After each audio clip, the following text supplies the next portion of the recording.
شیطان پہنچتا ہے.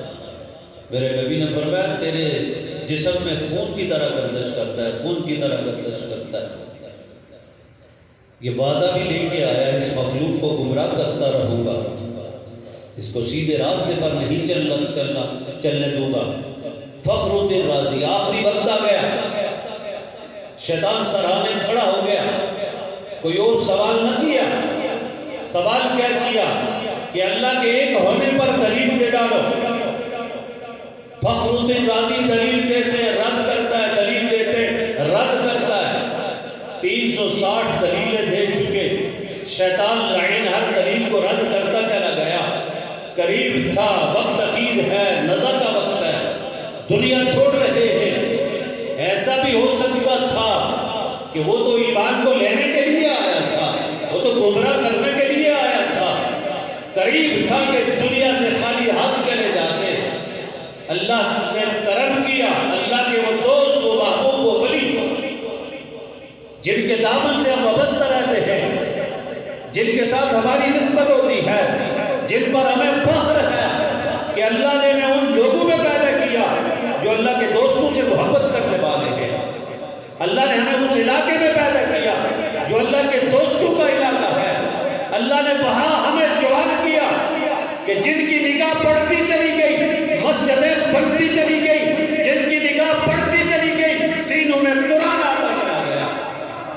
ہمیں تو اللہ نے وہ دولت دی ہوئی ہے.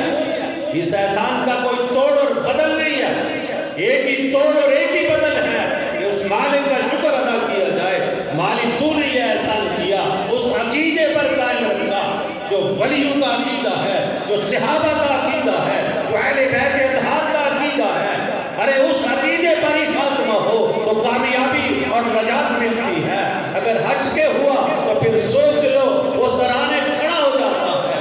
360 دلیلیں رد ہوتی چلی گئی.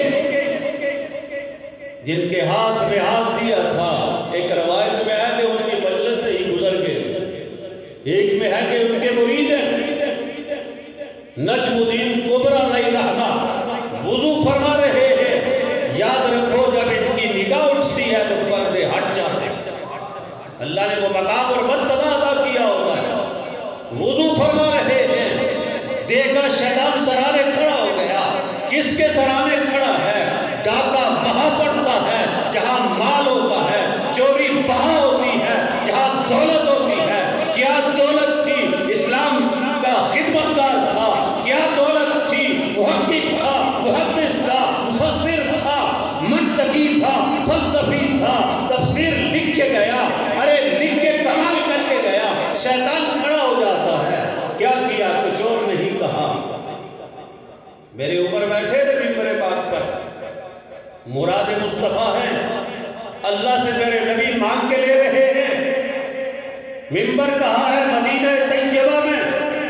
نگاہ اٹھی عمر کی، پردے ہٹتے چلے گئے. دیکھا ساریہ تکلیف میں ہے، مسلمانوں کا لشکر جنگ کر رہا ہے، کافروں سے نبرت ہوا ہے، کہیں شکست نہ ہو جائے.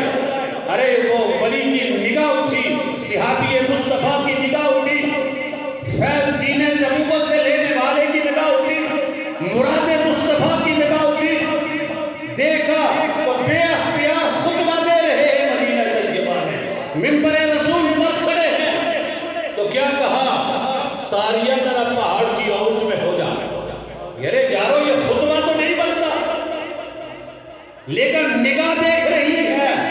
وہ نگاہ جس نگاہ میں اللہ کہتا ہے، میرے نبی نے فرمایا میں آنکھ بن جاتا ہوں جس سے اللہ کا ولی دیکھتا ہے، اللہ کا دوست دیکھتا ہے. نگاہ اٹھی میرے عمر کی، دیکھا چلس تو رہی ہے اگر پہاڑ کی اونٹ میں چلے جائے. ارے عمر ممبر پہ بیٹھ کے کہہ رہا ہے ساریہ ذرا پہاڑ کی اونٹ میں چلا جا. ارے خطبہ مکمل ہوتا ہے، نماز ہوتی ہے، صحابہ پوچھتے ہیں عمر کیا کہہ رہے تھے؟ خطبہ دے رہے تھے. ارے کیا تو ساریہ کو مخاطب کر کے کہہ رہے تھے؟ قربان جائے عمر پر بتا دیا کہ جو اللہ والے ہوتے ہیں، اللہ کے ہو کر دنیا گزارتے ہیں، میرے نبی کے سچے عاشق ہوتے سرکار کے حکم پر جان قربان کرنے والے ہوتے ہیں، ان کے سامنے زمین کی